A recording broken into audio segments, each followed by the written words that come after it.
4. This is an interesting story about a tiger cub. He was beautiful and had a beautiful house. But there is something missing in his life. What is that? That is an important thing. He was sad and lonely. How to overcome these shortcomings in his life? His name was Stripe. He had lots of toys. But no matter how many toys he had, he still was not happy. His mama bought him a fire truck. That did not make him happy. His mama bought him a toy soldier. That did not make him happy either. Though he would be sad forever, which made him want to cry. His brother asked if he wanted to play. Okay, he said.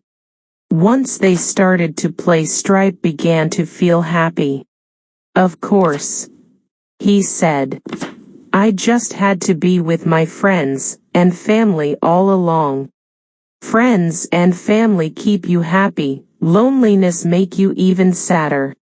Next time he decided whenever he will feel sad he will have company of his friends or family.